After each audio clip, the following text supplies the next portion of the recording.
एक ऐसा प्रसंग, ये देखो घूम रहा है, ये घूम रहा है, ये घूम रहा है।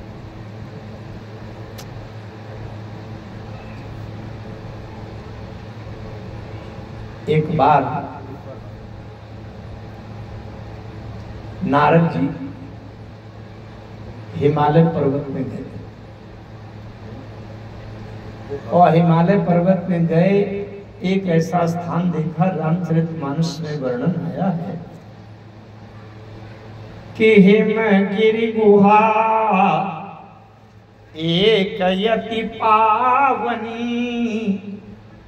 बह समीप सुरसरी सुहावनी।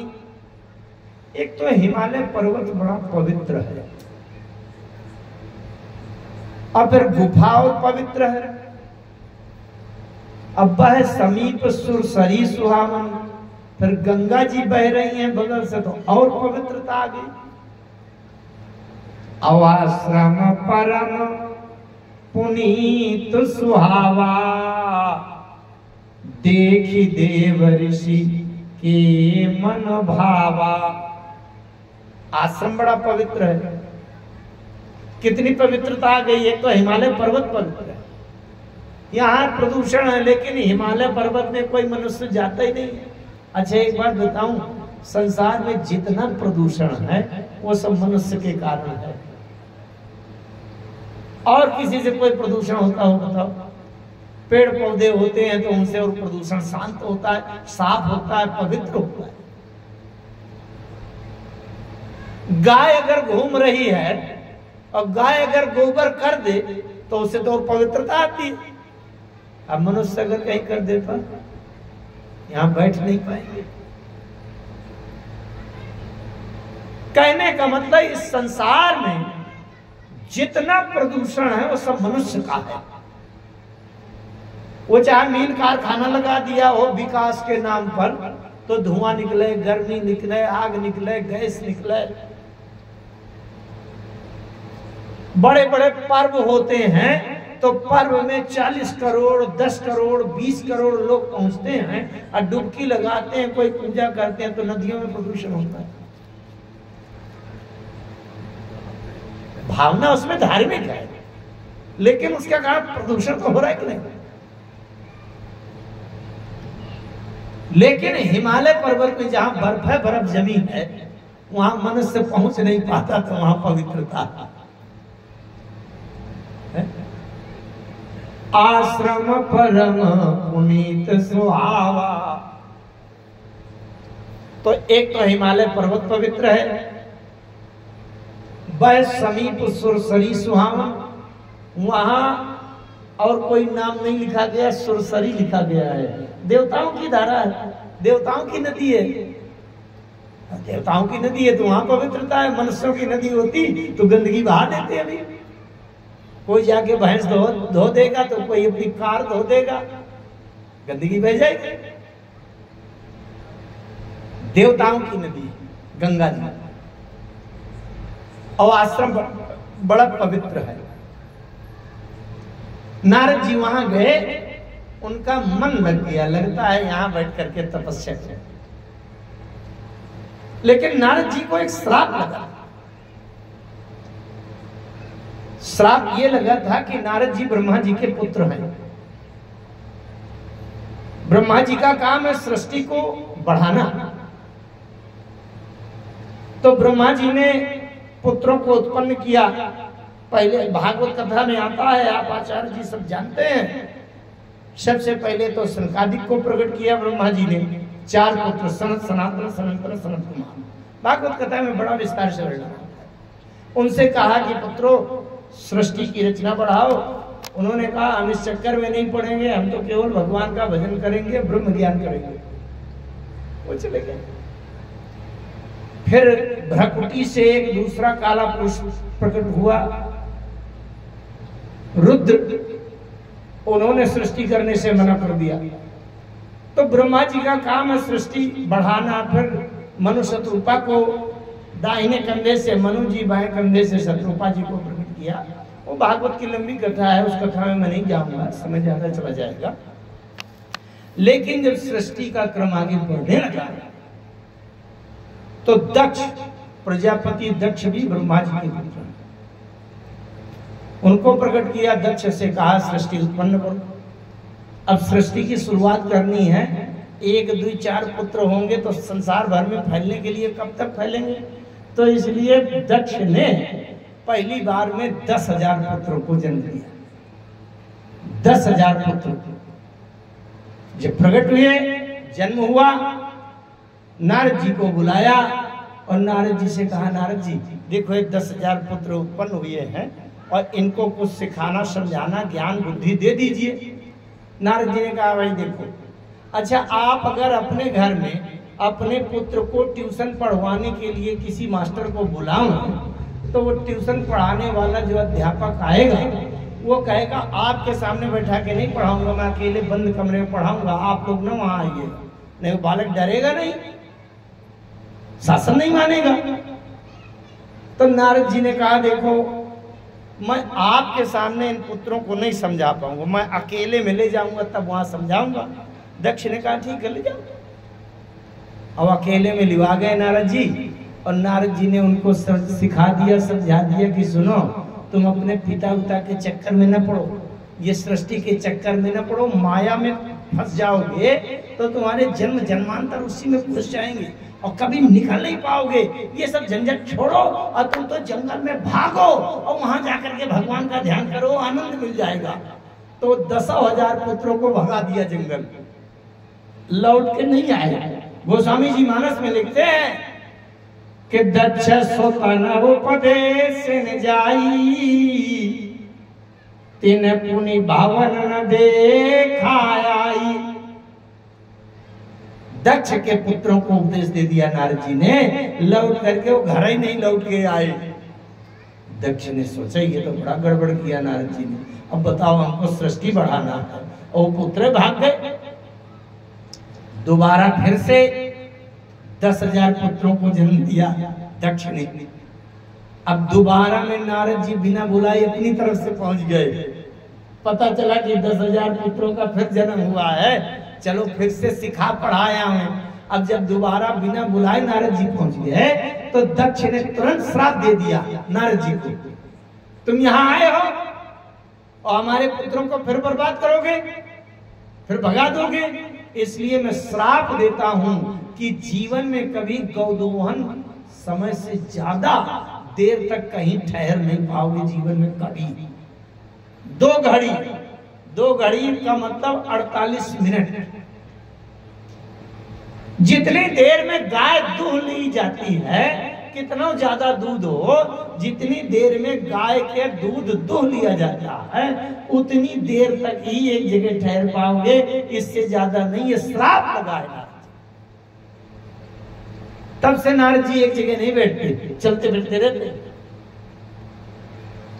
लेकिन जब नारद जी वहां हिमालय पर्वत में उस आश्रम में गए जहां पवित्र वातावरण था, सुमिरा तो हरि श्राप गति बाधी। एक थोड़ी सी बात करूं और एक बात मैं ये कहूं आपसे कि श्राप अच्छा होता है कि वरदान है? किसी को कुछ अंदाजा? श्राप अच्छा होता है कि वरदान? बताएंगे कोई? नहीं, आप लोग नहीं बताएंगे तो कौन बताएगा? वरदान। अच्छा, देखिए अगर वरदान को जो लोग अच्छा मानते हो तो वरदान तो नारद रावण को मिला था, वरदान मिला था नहीं? हम काहू की मरई न मारी। वरदान हिरण्यकश्यप को मिला था, न भीतर मरू, न बाहर मरू, न आकाश में मरू, न धरती में मरू। वरदान तारक दैत्य को मिला था, वरदान भस्मासुर को मिला था, वरदान नमुची दैत्य को मिला था। किसी का फायदा हुआ उससे? और श्राप राम जी को मिला था, राम जी को मिला है कई बार।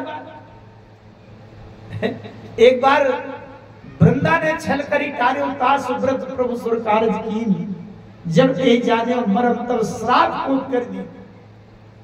और श्राप तो नारद जी ने खुद दिया है राम जी को, तो श्राप तो राम जी को मिला, श्राप नारद जी को मिला, दक्षिण श्राप दे दिया गया।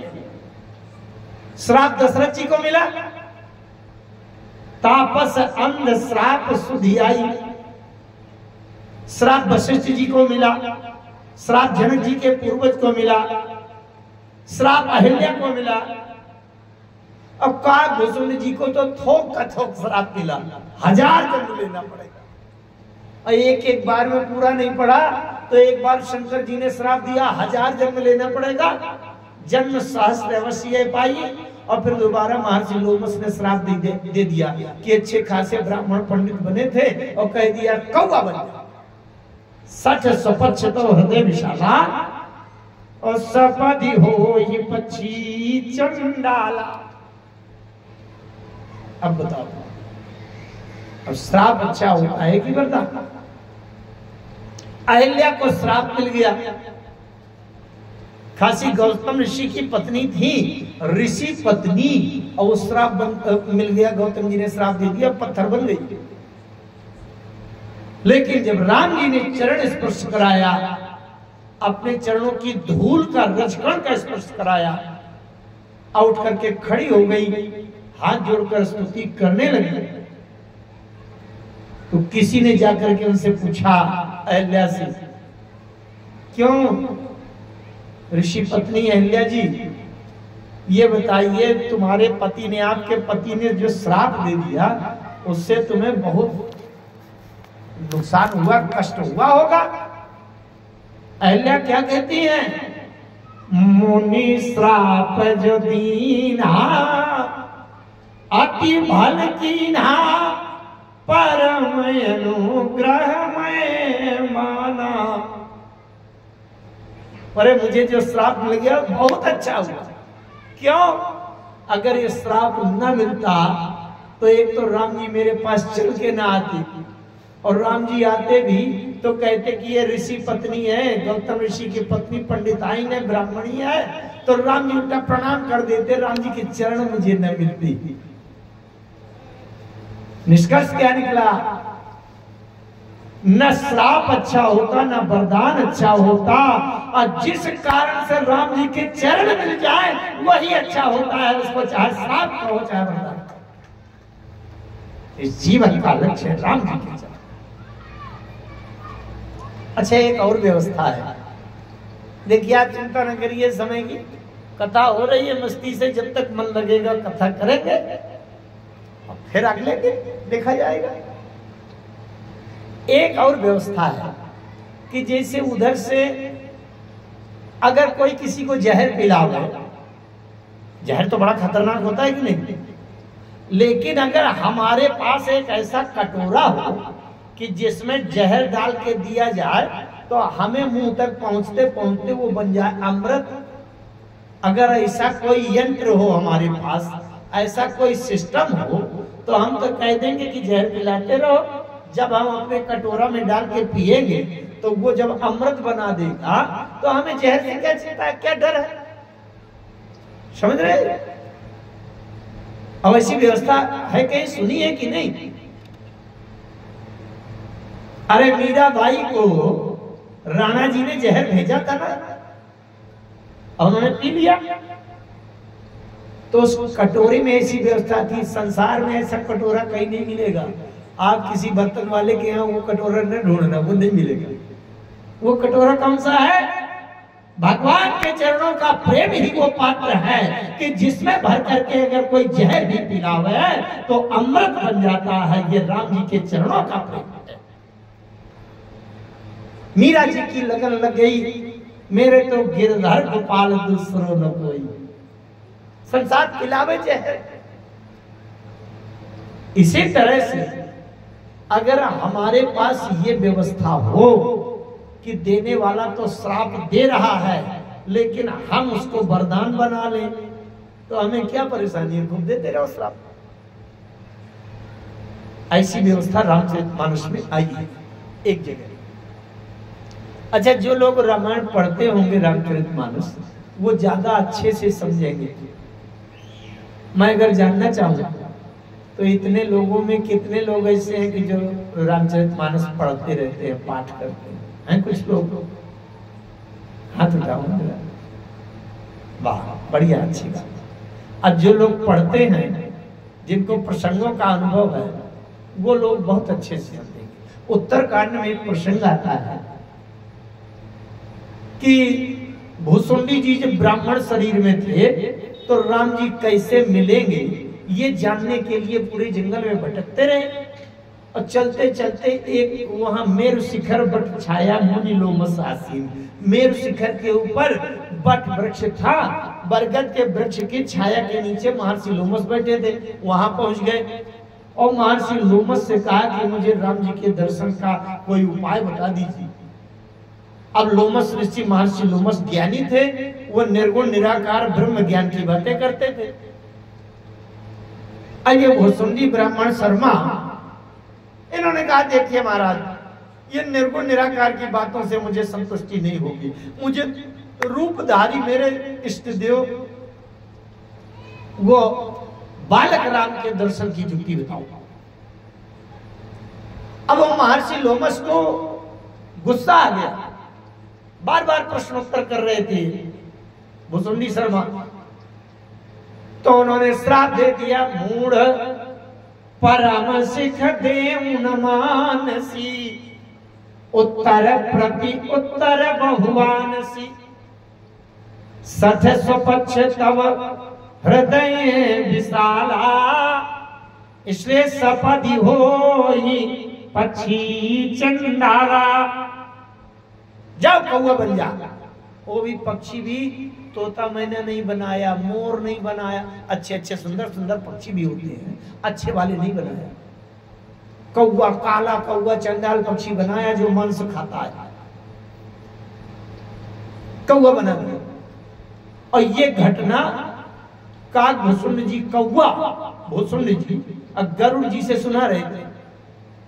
तो गरुड़ जी ने कहा कि महाराज, अब जब उन्होंने श्राप दे दिया, आपका संकोच बिल्कुल नहीं किया, कोई लिहाज नहीं किया, अब उन्होंने तो श्राप दे ही दिया, तो जब श्राप दे दिया तो आपने भी कुछ अपना गुस्सा निकाला होगा, आपने भी बुरा भला जो बना होगा तो आपने भी कहा होगा।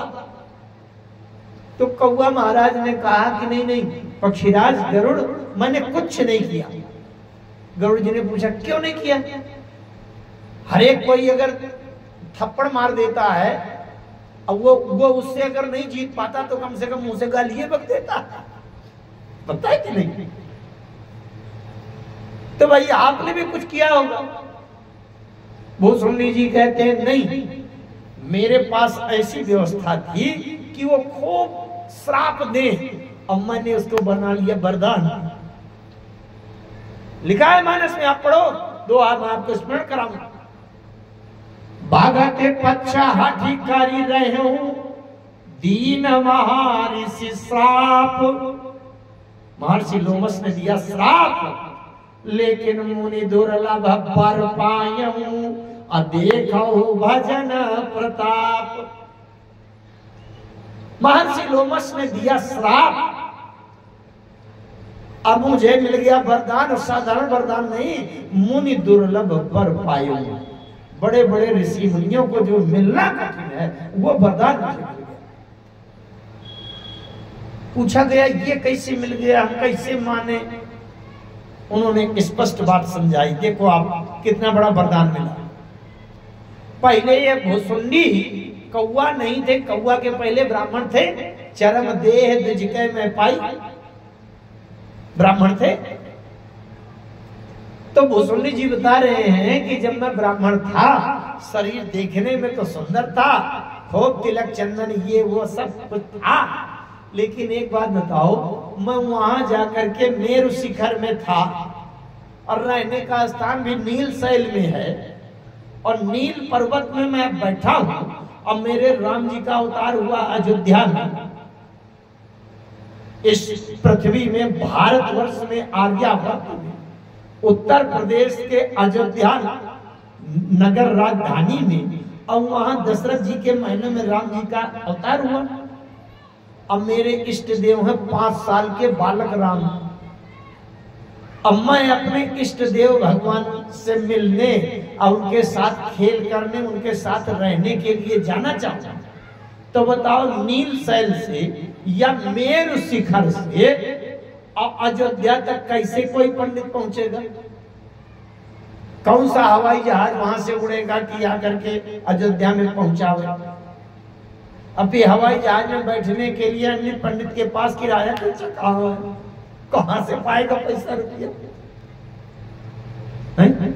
अच्छा, कोई पंडित पहुंच भी जाए बाहर का ब्राह्मण, तो अयोध्या में महाराज दशरथ के राजमहलों के भीतर राम जी का अवतार हुआ है, तो कोई पंडित घुस पाएगा क्या वहां? अच्छा, भले ही कथा सुना है, खूब बड़े बड़े मंचों से सुना। अब कोई ये कहे कि गुरुजी आप तो कथा सुनाते हैं, तो एक बार राष्ट्रपति से मिल आइए, तो वहां कोई अन्य पंडित जा पाएगा क्या राष्ट्रपति से मिलने?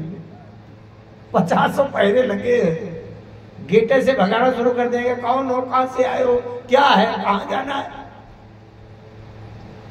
तो भुसुंडी जी ने कहा अगर मैं पंडित बना रहता तो एक तो नील शैल से अयोध्या तक जाना कठिन था, कौन सी ट्रेन का रिजर्वेशन कराता, पैसा रुपया, बीच में रास्ते में भोजन पानी और तमाम परेशानी, अयोध्या पहुंच भी जाता तो महाराज दशरथ के राजमहलों में घुसने को अनुमति न मिलती। अब अगर कहीं से शोर सिफारिश वशिष्ठ जी से कहलवाता, कहता कि मैं भी पंडित हूं, मुझे मिलवा दीजिए, तो ज्यादा से ज्यादा सोर्स लगाने पर 5-10 मिनट घड़ी का टाइम देकर मिलने को कह दिया जाता, फिर कह दिया जाता बाहर निकलो। अब बताओ मैं कहाँ रहता, कौन सा होटल बुक करता, कहाँ भोजन करता, क्या करता? इसलिए जैसे महर्षि लोमस ने मुझे श्राप दे करके कौवा बनाया, तो मुझे बड़ी प्रसन्नता हुई कि सारी सुविधाएं हो गई, सीधे वहीं से उड़ान भरी और जा करके अयोध्या में राजमहलों के भीतर आंगन में अपना हवाई जहाज उतार दिया और बस नीचे उतर आया। आनंद, ना किसी से पूछना, ना कोई अनुमति लेना, ना कोई टिकट बनाना, ना रिजर्वेशन करना, और ना कोई समय की सीमा कि 15 मिनट में बाहर जाओ। मैं तो रातों दिन उसी महल में काम कर रहा हूँ और घूम रहा हूँ, और जैसे भूख लगे तो मैं राम जी की तरफ देखूं, सरकार भूख कब लगाएंगे, जल्दी प्रसाद मिले हमको। अच्छा, भगवान को जब भोग लगाया जाता है तो भगवान खाते वाते थोड़ी है, किसी क्या खाते हैं क्या? अगर किसी दिन भगवान 1 चम्मच खीर खा लें तो दूसरे दिन से लोग घबराने लगेंगे, डरने लगेंगे भोग लगाने में कि भैया ऐसा ना हो आज पूरी कटोरी साफ करता है हमारे लिए, बचे ना बचे। इसलिए भगवान को तो भोग लगाते हैं। जैसे ये कौवा का कौवा ये राम जी की तरफ देख करके कहे कि सरकार मुझे भूख लगी है, राम जी तो जान जाते थे, और राम जी अपनी मैया कौशल्या जी की तरफ देखे भूख लगी है, चितई मात लागी यति भूखा, और जैसे राम जी देखे वैसे कौशल्या अम्मा मालपुआ बना के अरे दे मेरा लल्ला भूखा, और राम जी को जैसे मालपुआ दे वैसे राम जी थोड़ा सा मुंह में लगावे। भगवान खाते वाते थोड़ी है, वो तो मुंह में लगाया जाता, तो भगवान मुंह में लगावे। अब बस छोटे बच्चों की तरह खेल करते, छोटे बच्चों को देखते होंगे आप, कितना अच्छा आप रसगुल्ला कुछ भी दो, बड़ी कीमती चीज दो, वो तो मुंह में ऐसे थोड़ा सा लगाएंगे, बस ऐसे ऐसे करके फेंक देंगे। तो राम जी मुंह में लगावे और बस नीचे फेंक दे, कौवा महोदय वो उड़े, वो सुन्नी जी कहते हैं मजा आ गया, मालपुआ खाने को मिल गया। अब भक्त इसी प्रतीक्षा में तो बैठा है कि कब भगवान का भोग लगे, कब प्रसाद मिले। तो बताओ, ना भोजन की समस्या और ना कोई प्रतिबंध, ना अनुमति लेना, ना किसी से परमिशन लेना, आराम से भैया खेल करना। तो ये वरदान हुआ कि नहीं? भले ही वो ब्राह्मण पंडित बने रहते, लेकिन ये आनंद मिल पाता क्या?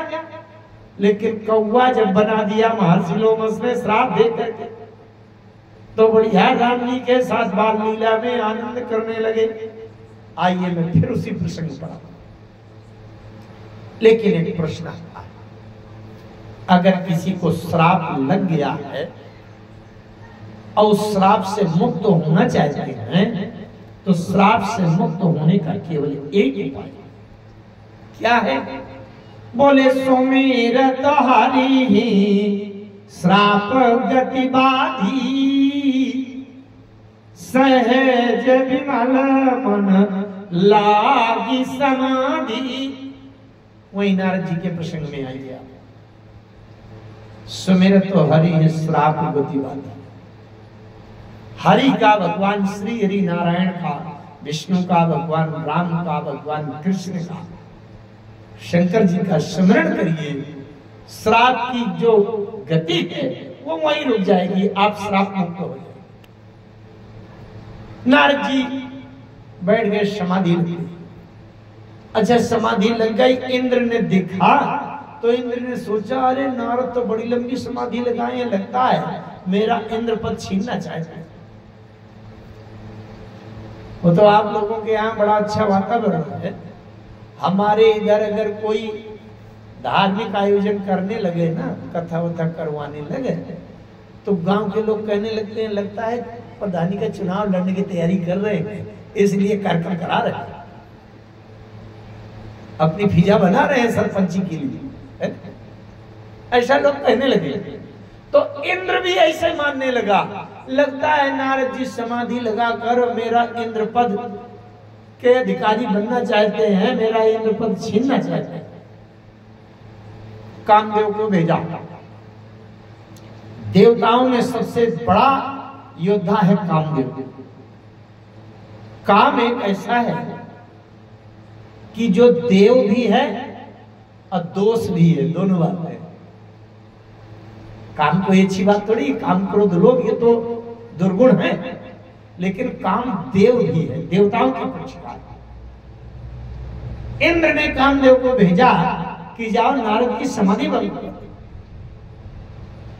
ऐसा कोई इस धरती में शरीरधारी नहीं है जो कामदेव के बाणों का सामना कर सके।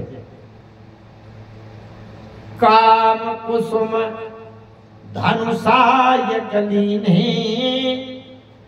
सकल भुवन अपने बस कीने। कामदेव फूलों का धनुष, फूलों का बाण उठा ले तो सकल भुवन, यहां तक कि केवल धरती नहीं, देवता होता सब बस में हो जाते। कामदेव गया और नारद जी के चारों तरफ उस आश्रम में जहां समाधि लगे बैठे थे, वहां कामदेव ने अपना प्रभाव फैलाया और नारद जी के ऊपर प्रहार किया अपनी शक्ति। काम कला कछु मुनि न व्यापी। कामदेव ने दो व्यक्तियों के ऊपर अपना प्रहार किया, एक शंकर जी के ऊपर और दूसरे नारद जी के ऊपर।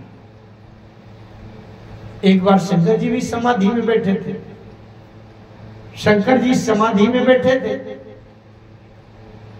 और एक तारक नाम का दैत्य हुआ था, उसने ब्रह्मा जी से वरदान मांगा था कि शंकर जी की पत्नी से, शंकर जी के शुक्राणु से जिस पुत्र का जन्म हो उसी पुत्र के हाथ से मेरी मृत्यु हो और किसी से न हो। और शंकर जी की पत्नी सती जी अपने पिताजी के यज्ञ में योगाग्नि में भस्म हो चुकी थी। अब जब पत्नी ही नहीं है तो शुक्राणु से कैसे पुत्र का जन्म होगा। और उस तारक दैत्य ने साफ साफ कह दिया कि मन से पुत्र उत्पन्न करने वाले पुत्र से नहीं, शंभो शुक्र संभूत सुत यही जीते रन सोई। तो शंकर जी के शुक्र से जिसका जन्म हो, और शुक्राणु से जन्म तो तब होगा जब पत्नी होगी, पति पत्नी मिलेंगे तब पुत्र पैदा होगा। अब जब शंकर जी की पत्नी ही नहीं है तो पुत्र नहीं पैदा होगा, तो तारक दैत्य कभी मरेगा नहीं। इसलिए तारक दैत्य पूरी धरती में सबके ऊपर अत्याचार कर रहा था। इसके लिए देवताओं ने कामदेव को भेजा शंकर जी के पास। कामदेव ने कहा शंकर जी जब समाधि में बैठे हैं, मैं शंकर जी के ऊपर जबरदस्ती कर पाऊंगा क्या? देवताओं ने कहा हमें पता है कि शंकर जी के ऊपर जबरदस्ती तो नहीं करोगे, लेकिन पठवो काम जाय शिव पाही, अकरे क्षोभ शंकर मन माही। कामदेव को भेजो, शंकर जी के पास जाए और शंकर जी के मन में क्षोभ उत्पन्न कर दी। फिर जो कुछ होना होगा सो होगा कामदेव के। और कामदेव ने शंकर जी के ऊपर जब आक्रमण किया तो शंकर जी के मन में क्षोभ उत्पन्न हो गया। भयोई समन क्षोभ विषेखी, अनयन उघारी सकल दिशि देखी। शंकर जी ने यहाँ खोल करके देखा, चारों तरफ देखा तो क्या दिखाई पड़ा? बोले सौरभ पल्लव मदन विलोका, भयो कोप कंप्यो त्रैलोका। शंकर जी समाधि में बैठे हैं। जरा इस दृश्य को समझिएगा। समाधि का मतलब आंख बंद करके और भीतर अपना ध्यान लगाएं। किसका ध्यान? राम का। इसका मतलब शंकर जी जब आंख बंद किए हैं तो शंकर जी को कौन दिखाई दे रहा है? राम। और जब कामदेव ने आक्रमण किया तो शंकर जी ने आंख खोला, और शंकर जी ने जब आंख खोला तो क्या दिखाई पड़ा? सौरभ पल्लव। सौरभ माने आम, आम का पेड़। बहुत ध्यान से समझिएगा। शंकर जी जब आंख बंद किए हैं तो राम दिखाई दे रहे हैं, और शंकर जी जब आंख खोल रहे हैं तो आम दिखाई दे रहा है, और आम के भीतर पत्तों में काम छिपा बैठा है। ये तीन का मामला है, राम आम काम। ये आम ऐसा है जो राम में भी आम घुसा है और काम में भी आम घुसा है। आम में का मिला दीजिए तो काम बन गया, और आम में रा मिला दीजिए तो राम बन गया। आम मन क्या होता है? अच्छा, आम तो एक तो आम का पेड़ आम होता है, और आम का दूसरा अर्थ होता है जैसे कहीं पर एक बोर्ड लिखा हो ये आम रास्ता नहीं है। इसका मतलब साधारण सामान्य सबके लिए नहीं है, ये विशेष लोगों के लिए है ना? जैसे लिखा हो ये आम रास्ता नहीं है। आम रास्ता माने सर्वसाधारण के लिए रास्ता नहीं है, विशेष लोगों के लिए, खास लोगों के लिए है। समझ रहे हैं? तो आम माने सामान्य। कितनी तात्विक बात है। एक एक पंक्ति में, एक एक चौपाई में रहस्य धरा है। इसका मतलब अगर आप आंख खोल कर देखोगे तो आम दिखाई पड़ेगा। आम माने साधारण संसार दिखाई पड़ेगा। इस संसार में जहां भी देखोगे वहां काम दिखाई पड़ेगा। काम माने इच्छा, काम माने शरीर की सुंदरता, काम माने अपने मन का आकर्षण। संसार में यही दिखाई पड़ेगा। आंख खोलो, बड़ा अच्छा भवन बिल्डिंग बनी है, ऐसे नक्शा से मैं भी बनवाऊंगा। बड़ी अच्छी कार ये वाली आई है, इसी को मैं भी लूंगा। बताओ, राम भूल गया, कार खरीदने में मन लग गया है ना? तो अगर आंख खोलेंगे तो आम दिखाई पड़ेगा, और आम के पत्तों के बीच में काम छुपा बैठा होगा। हर जगह काम छुपा। और अगर राम को देखना है तो आंख बंद करो, मूंदा हूं आंख कतहूं को नहीं। लेकिन भगवान शंकर के ऊपर जब कामदेव ने आक्रमण किया शंकर जी के मन में भयो ईश मन क्षोभ विषय की क्षोभ हो गया। आंख खोलकर देखा, आम के बीच में काम छुपा बैठा था। शंकर जी ने तीसरा नेत्र खोल दिया। शंकर जी के पास जैसे हमारे दो नेत्र हैं, इसी तरह के दो नेत्र तो उनके हैं, लेकिन हमारे मस्तक में जहां हम लोग चंदन लगाते हैं वहां पर शंकर जी के एक आंख है, तीसरा नेत्र। जानते हो तीसरा नेत्र क्या है? शास्त्रों की बात करेंगे तो हमारे आचार्य जी वगैरह कहते हैं, वंदे सूर्य शशांक वन्य नयनम वंदे मुकुंदम। तीन नेत्र भगवान शंकर के, सूर्य, चंद्रमा और अग्नि। लेकिन मैं एक सरलता से एक बात समझाने का प्रयास करूं कि शंकर जी का तीसरा नेत्र क्या है। ये एक कसौटी है। कैसे? शंकर जी का तीसरा नेत्र खुला है, शंकर जी अपना तीसरा नेत्र खोल है, तो तीसरे नेत्र में जो जल जाए वो काम और जो बच जाए वो राम। ये शंकर जी का तीसरा नेत्र कसौटी है। ये पता लगा देते हैं कि ये काम है कि राम है। शंकर जी के तीसरे नेत्र में जो भस्म हो जाए वो काम और जो बच जाए वो राम, जो जल जाए वो माया और जो बच जाए वो ब्रह्म, जो भस्म हो जाए वो झूठ और जो बच जाए वो सत्य। ये शंकर जी का तीसरा नेत्र। तीसरा नेत्र क्यों खोला शंकर जी ने? क्योंकि शंकर जी को क्रोध आ गया। सौरभ पल्लव मदन बिलोका भयउ कोप कंप्यउ त्रैलोका। कोप, शंकर जी को क्रोध आ गया। तीनों लोग थर-थर कांपने लगा। शंकर जी को क्रोध आ जाए, अरे कौन बचेगा? जब सेवती सरनयन उघारा चितवत काम भयउ जरि छारा। यहां से केवल दो बातें याद करिए आप।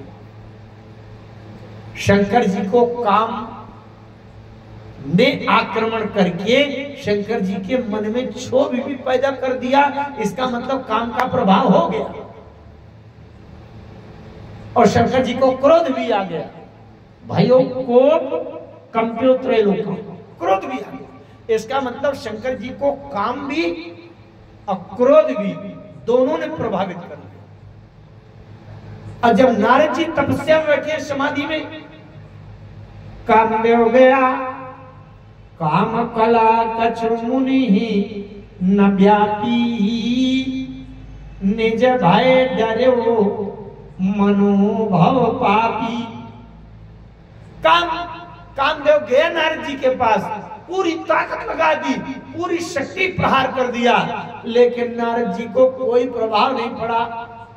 काम कला कछु मुनि न व्यापी, काम का कोई प्रभाव नहीं। जब कोई प्रभाव नहीं तो कामदेव घबराया। अरे जब दो दुश्मन आमने सामने लिए बंदूक खड़े हैं और एक ने इधर से फायर किया, गोली चलाया और फायर मिस हो गया, फायर नहीं हुआ, निशाना चूक गया, तो अब तो उधर वाला मारेगा तो धाए मार देगा कि नहीं? उसके हाथ में भी जब बंदूक है तो अब वो डर तो लगेगा कि मैं निशाना चूक गया, भैया आपको तो मार देगा। तो कामदेव को लगा कि लगता है कि अब इनको क्रोध आएगा और शंकर जी की तरह ये भी भस्म कर देंगे आग उड़ेल कर। लेकिन नारद जी को जब काम कला कछ मुनि न व्यापी अन्य जब भय डर वो मनोभव पापी, कामदेव घबराया कि अब लगता है नारद जी फिर बस हो जाता है। नारद जी को भयो न नारद मन कछु रोसा, रोसा मने क्रोध। नारद जी को क्रोध भी नहीं आया और कही प्रिय वचन काम पर तोसा। नारद जी को काम का प्रभाव भी नहीं पड़ा और नारद जी को क्रोध भी नहीं आया। बहुत एकाग्रता से अगर बात समझना चाहें तो समझें। नारद जी के अंदर काम का प्रभाव हुआ कि नहीं? चौपाई में तो लिखा है कि काम कला कछ मुनि न व्याप्या। ध्यान से समझना, बात थोड़ी सी गहरी है, उतनी गहरी तो मैं नहीं कह पाऊंगा, मर्यादित ढंग से वो भाव रखूंगा, क्योंकि कुछ आंतरिक बातें हैं इसमें। जैसे हमारी इच्छा के विपरीत कोई महिला हमारे कक्ष में आ जाए और हमको उत्तेजित करे किसी गलत व्यवहार काम के लिए, और हम उसको प्रिय वचन कह दें, प्रिय वचन कहें, तो इसका मतलब उसका प्रभाव पड़ गया कि नहीं?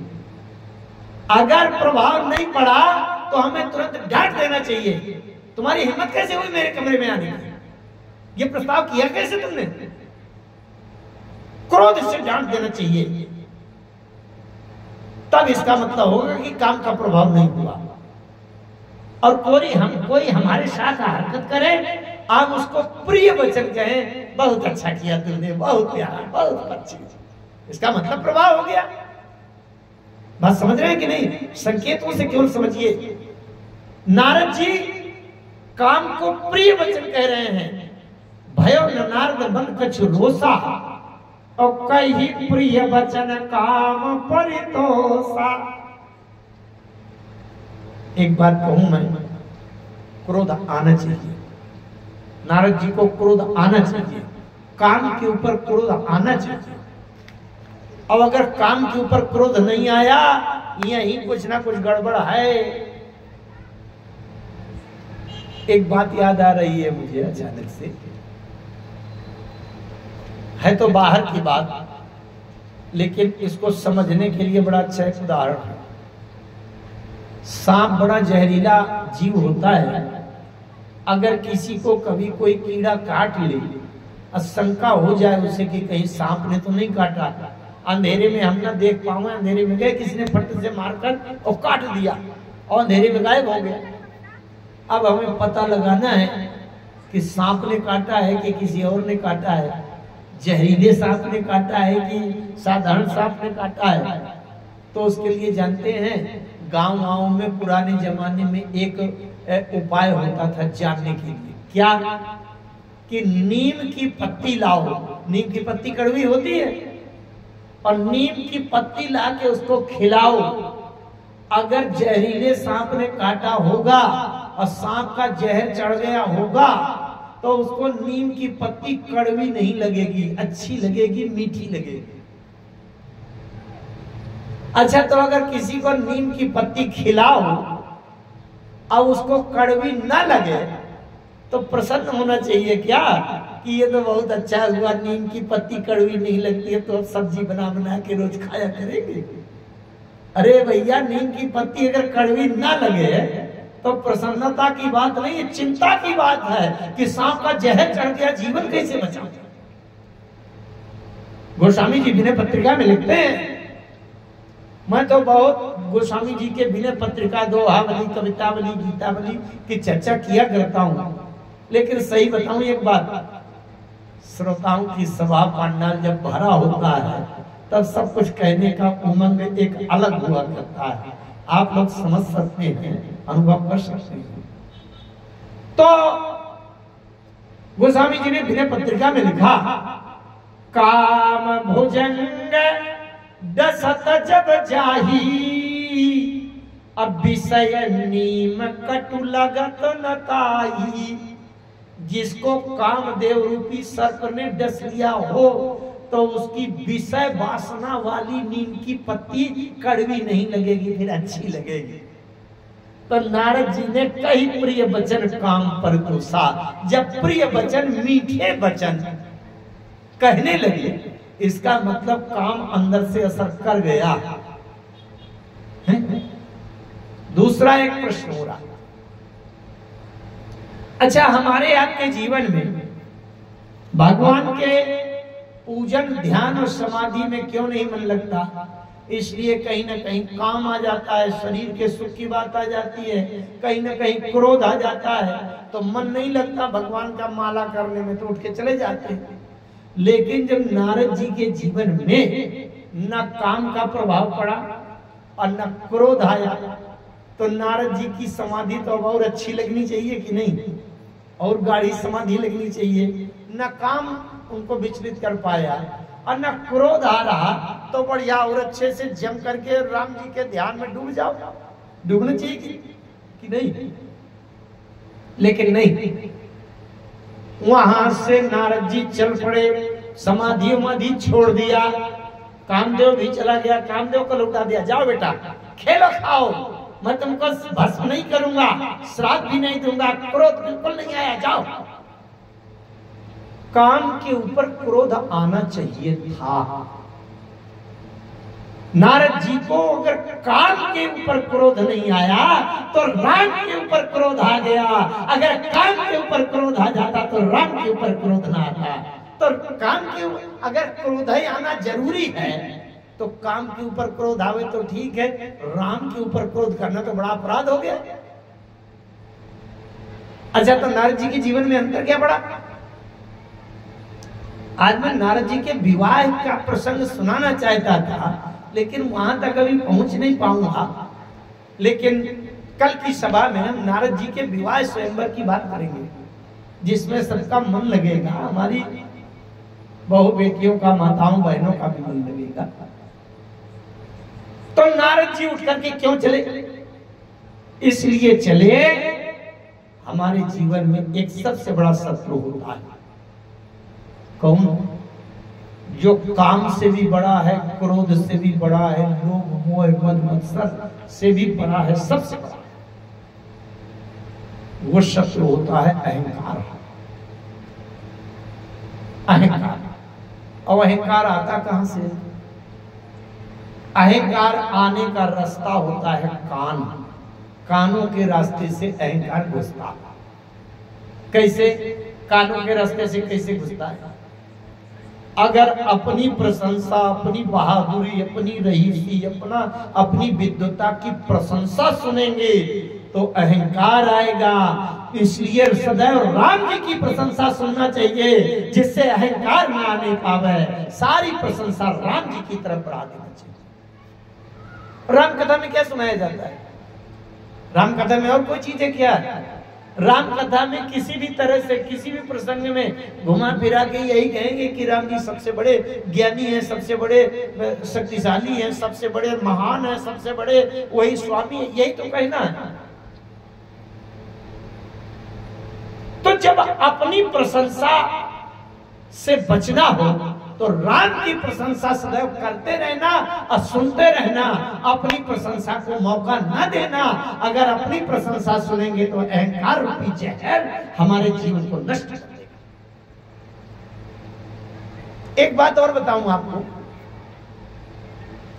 शरीर में सभी इंद्रियों में ऐसी व्यवस्था है कि जैसे आंख है, आंख से आप कोई चीज नहीं देखना चाहते तो प्रकृति ने ढक्कन बना दिया है, आंख बंद करो, दिखाई देना बंद। हमें कोई गंदा दृश्य दिखाई दे रहा है, सड़ा गड़ा जानवर पड़ा है, नहीं देखना चाहते तो आंख बंद करो, जाओ वहां से। तो अगर नहीं देखना चाहते तो आंख बंद करो। मूंदा हुआ आँखी कतहूं को नाही, लेकिन कान एक ऐसी इंद्री बनी है हमारे शरीर में कि कान को बंद करने वाला कोई ढक्कन नहीं बनाया प्रकृति ने। इसका मतलब आप सुनना चाहो तो सुनना पड़ेगा और ना सुनना चाहो तो भी सुनना पड़ेगा, क्योंकि कान में ढक्कन बंद करने की व्यवस्था नहीं है, इसलिए सुनना तो पड़ेगा। सुनना पड़ेगा अगर तो काम की गाथा कहीं सुनने की नौबत ना आवे। इसलिए राम की गाथा सुनते रहना चाहिए ताकि काम प्रवेश न करे, राम घुस जाए। राम, मैं उसकी भी अभी चर्चा करूंगा एक उसमें। अब जब कामदेव चला गया तो नारद जी के कानों ने कहा नारद जी से, अब काहे के लिए बैठे हो, इतनी बड़ी विजय मिल गई, चलो अपनी प्रशंसा सुनाओ। कान इतने बड़े हमारे दुश्मन होते हैं कि सिवाय कुपथ्य करते। अच्छा, जैसे किसी को डायबिटीज हो, शुगर बढ़ी रहती हो 400-450, अब कोई एक मित्र है आपका दिन भर में 4 बार आपको रसगुल्ला खिलावे, मिठाई खिलावे, तो आपका वो मित्र नहीं है, दुश्मन है। अरे आपकी शुगर बढ़ा के अब आपके जीवन पर संकट में डालना चाहते हैं कि नहीं? ये कान हमारा दुश्मन है। कब?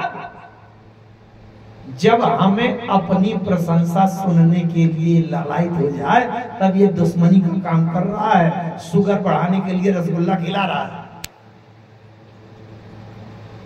गोस्वामी जी विनय पत्रिका में कहते हैं, को भल काहू देव कछु आसी बासना नवरोते जाई। कोई सोचे कि हम समझदार हैं, हम इससे बच जाएंगे, कोई नहीं बच सकता। प्रत्येक व्यक्ति अपनी प्रशंसा सुनना चाहता है, चाहे जितना बड़ा कोई।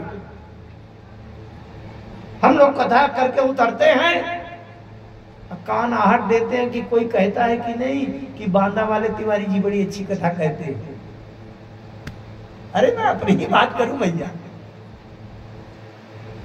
मैं समझ जाता हूं जब कानों से एक इच्छा होती है कि ये सुन रहा है आहट लगा के कि कोई कहता है कि नहीं कि बड़ी अच्छी कथा कहते हैं, मैं समझ जाता हूं कि दुश्मनी कर रहे हो। नारद जी के कानों ने नारद जी से कहा, अब ये समाधि लगाने से क्या होगा, इतनी बड़ी विजय प्राप्त किया है। जैसे बोर्ड की परीक्षा हुई और एक विद्यार्थी के 98% नंबर आए और पूरे मध्य प्रदेश में टॉप आ गया। 98% बहुत होते, भले ही टॉप आ गया हो, लेकिन अगली बार की परीक्षा में एक और दूसरे विद्यार्थी के 99 आ गए, तो 98 वाला नीचे सेकंड पोजीशन में आ गया कि नहीं? चाहे जितना बड़ा होशियार हो, एक नंबर से नीचे गिर गया कि नहीं? इसी तरह से पूरे सृष्टि में, ब्रह्मांड में अभी तक शंकर जी को सब लोग टॉपर कहते थे कि काम क्रोध शंकर जी को नहीं आ सकता।